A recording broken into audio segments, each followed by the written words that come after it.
नाज़रीन इकराम, दजाल की आमद के चर्चे के साथ ही ये बात भी ज़हन नशी होनी चाहिए कि इसके आते ही मुसलमानों के हाथों इसका खात्मा भी एक हकीकी अमर है जो कि हज़रत ईसा अलैहिस्सलाम की तशरीफ़ आवरी पर मुमकिन होगा। और इस कदर जदीद दौर में भी जो चीज़ इसके खात्मे का सबब बनेगी, रिवायात के मुताबिक वो एक ऐसी तलवार होगी जो कि रसूलुल्लाह सल्लल्लाहु अलैहि वसल्लम को यसरब के यहूदी कबीले बनु कैनका से माले गनीमत के तौर पर हासिल हुई। इस तलवार को सैफुल अंबिया यानी नबियों की तलवार भी कहा जाता है, क्योंकि इस तलवार पर हजरत दाऊद अलैहिस्सलाम, हजरत सुलेमान अलैहिस्सलाम, हजरत हारून अलैहिस्सलाम, हजरत ज़िक्रिया अलैहिस्सलाम, हजरत याहया अलैहिस्सलाम, हजरत ईसा अलैहिस्सलाम और हजरत मोहम्मद मुस्तफ़ा सल्लल्लाहु अलैहि वसल्लम के अस्माए मुबारक कंधा है। दोस्तों, ये तलवार हजरत दाऊद अलैहिस्सलाम को उस वक्त माले गनीमत के तौर पर हासिल हुई जब उनकी उम्र 20 साल से भी कम थी। इस तलवार पर एक तस्वीर भी बनी हुई है जिसमें हजरत दाऊद अलैहिस्सलाम को जालूत का सर कलम करते दिखाया गया है। जालूत जो कि इस तलवार का असली मालिक था। लेकिन इस बारे में बहुत से लोग ये बात भी करते हैं कि ये हजरत ईसा अलैहिस्सलाम है जो कि दजाल का सर कलम कर रहे हैं। सामीन, इस तलवार पर एक ऐसा निशान भी बना हुआ है जो कि बतरा नामी शहर के कदीमी अरब बाशिंदे यानी अल बादियून अपनी मलकियती अशिया पर बनाया करते थे। जबकि रिवायात में ये बात भी मिलती है कि ये वही तलवार है जिससे हजरत ईसा अलैहिस्सलाम इस दुनिया में वापस आने के बाद काने दजाल का खात्मा करेंगे और दुश्मनाने इस्लाम से जिहाद करेंगे।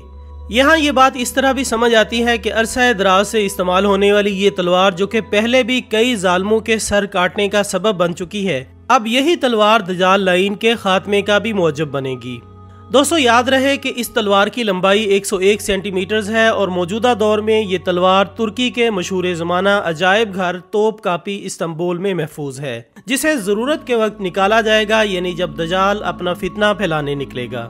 मोहतरम ख़वातीन और हज़रात, इसके अलावा भी रसूलुल्लाह सल्लल्लाहु अलैहि वसल्लम के पास इस तलवार के अलावा भी 8 तलवारें ऐसी थीं जिनसे आप ग़ज़वात में शिरकत किया करते थे।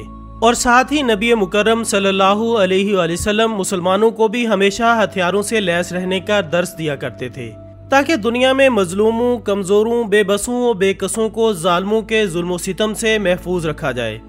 यही वजह है कि हर ज़माने में मुसलमान हो या दीगर इंसान हमेशा से ही किसी न किसी तेज़ धार चीज़ को बतौर हथियार इस्तेमाल करते आए हैं, जिनमें तलवार हमेशा सरे फहरिस्त हथियार रहा है।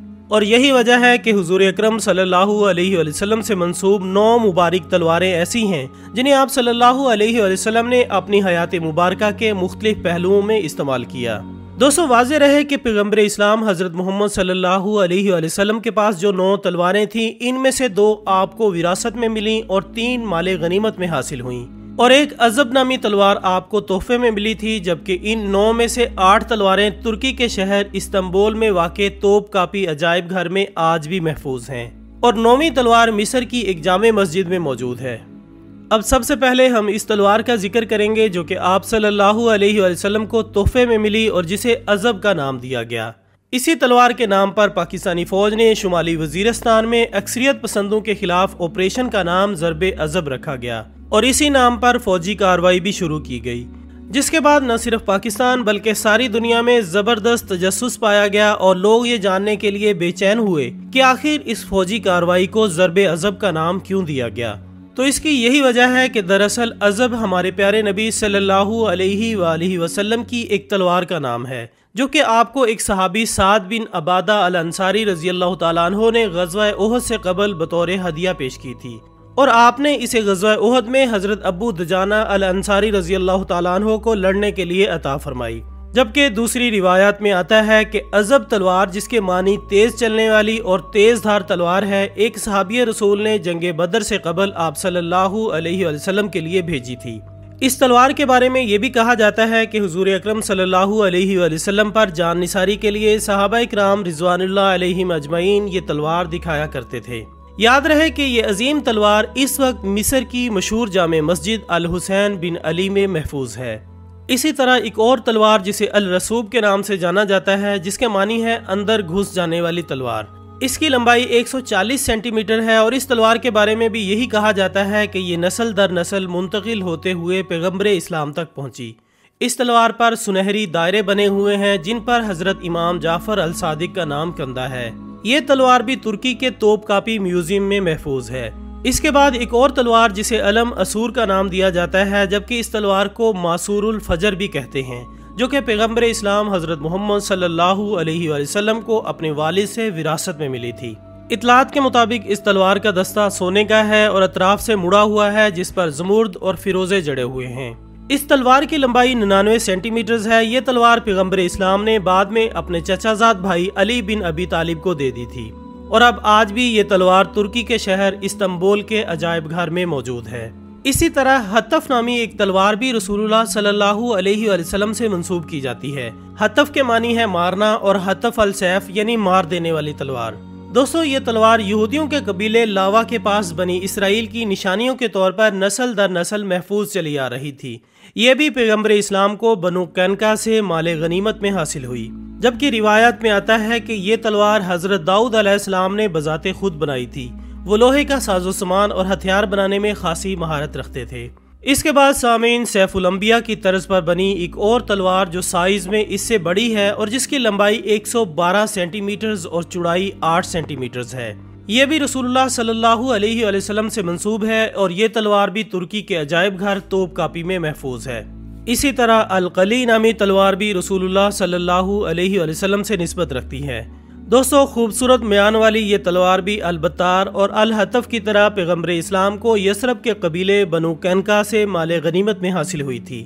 اس کے علاوہ اس تلوار کے بارے میں یہ بات بھی کہی جاتی ہے کہ پیغمبر اسلام کے دادا عبد المطلب نے اس تلوار کو اور ہرنوں کے سونے سے بنائے گئے 2 مجسموں کو چاہے زمزم سے نکلوایا تھا، اور یہ بھی کہ انہیں چاہے زمزم میں حضرت اسماعیل علیہ السلام کے سسرالی قبیلے نے دفن کیا تھا۔ سامعین، القلی کے نام کی وجہ اس کا شام، ہندوستان یا چین کے سرحدی علاقے سے تعلق ہو سکتا ہے، جبکہ محققین کا ایک حلقہ یہ بھی دلیل دیتا ہے کہ کلی ایک قسم کی دھات کا نام ہے جو کہ دیگر دھاتی چیزوں کو چمکانے یا ان پر پالش چڑھانے کے کام آتی ہے۔ اس تلوار کی لمبائی 100 سینٹی میٹرز ہے، اور یہ تلوار بھی ترکی کے عجائب گھر میں محفوظ ہے۔ جبکہ ذوالفقار نامی شہرت یافتہ تلوار بھی یہاں قابل ذکر ہے، جس کی شہرت 2 دھاری ہونے اور اس پر بنے ہوئے 2 نوک والے نقش و نگار کی وجہ سے ہے۔ یہ تلوار روایات کے مطابق جنگ بدر میں مال غنیمت کے طور پر حاصل ہوئی، تاہم بعد میں پیغمبر اسلام حضرت محمد مصطفیٰ صلی اللہ علیہ وآلہ وسلم نے اسے علی ابن ابی طالب کو دے دیا۔ اکثر حوالوں سے معلوم ہوتا ہے کہ یہ تلوار ان کے خاندان کے پاس کئی نسلوں تک رہی، تاہم اب بھی یہ توپ کاپی میوزیم میں بتائی جاتی ہے۔ اس کے علاوہ مال غنیمت کے طور پر ملنے والی المخزم نامی تلوار، جس کے معنی ہے کاٹ دینے والی۔ دوستو، اس تلوار کے بارے میں کہا جاتا ہے کہ یہ علی ابن ابی طالب کو شامیوں کے ساتھ ایک مارکے میں مال غنیمت کے طور پر ملی تھی، تاہم دوسری رائے یہ ہے کہ پیغمبر اسلام صلی اللہ علیہ وآلہ وسلم نے یہ تلوار علی ابن ابی طالب کو خود دی تھی، جو کہ ان کے ہاں نسل در نسل رہی۔ تلوار پر زین العابدین کے الفاظ کندہ ہیں، اور اس تلوار کی لمبائی 97 سینٹی میٹرز ہے۔ باقی تلواروں کی طرح یہ تلوار بھی توپ کاپی میوزیم میں محفوظ ہے۔ اسی طرح دوستو، القذیب نامی تلوار بھی رسول اللہ صلی اللہ علیہ وآلہ وسلم کی تلواروں میں سے ایک ہے، جس کے معنی ہے کٹی ہوئی شاخ یا بغیر سدھائی ہوئی اونٹنی۔ سامعین، یہ تلوار پتلی اور بہت کم چوڑائی والی ہے۔ یہ تلوار پیغمبر اسلام کے پاس تو ضرور رہی، لیکن اس سے کوئی بھی جنگ نہیں لڑی گئی۔ تلوار پر چاندی سے لا الہ الا اللہ محمد الرسول اللہ محمد بن عبداللہ بن عبد المطلب کے الفاظ کندہ ہیں۔ یہ تلوار ہمیشہ پیغمبر اسلام کے گھر میں موجود رہی۔ کہا جاتا ہے کہ فاطمیوں کے عہد میں اس تلوار کو استعمال کیا گیا تھا۔ اس تلوار کی لمبائی 100 سینٹی میٹرز ہے، اور اس تلوار کی میان کسی جانور کی کھال کی بنی ہوئی ہے۔ یہ تلوار بھی ترکی کے توپ کاپی عجائب گھر استنبول میں محفوظ ہے۔ تو دوستو، یہ تھی ہماری آج کی ویڈیو، جو کہ نبی اکرم صلی اللہ علیہ وآلہ وسلم کے زیر استعمال رہنے والی تلواروں کے بارے میں تھی۔ ہم امید کرتے ہیں کہ آپ کو یہ منفرد معلومات ضرور پسند آئی ہوگی۔ اس ویڈیو سے متعلق اپنی قیمتی رائے کومنٹس کی صورت میں ہم تک لازمی پہنچائیے گا۔ انشاءاللہ بہت جلد دوبارہ ملاقات ہوگی ایک اور اچھی سی ویڈیو کے ساتھ۔ تب تک اپنا دوستوں، رشتہ داروں اور گرد و نواح کے تمام لوگوں کا بہت خیال رکھیے گا۔ اللہ حافظ۔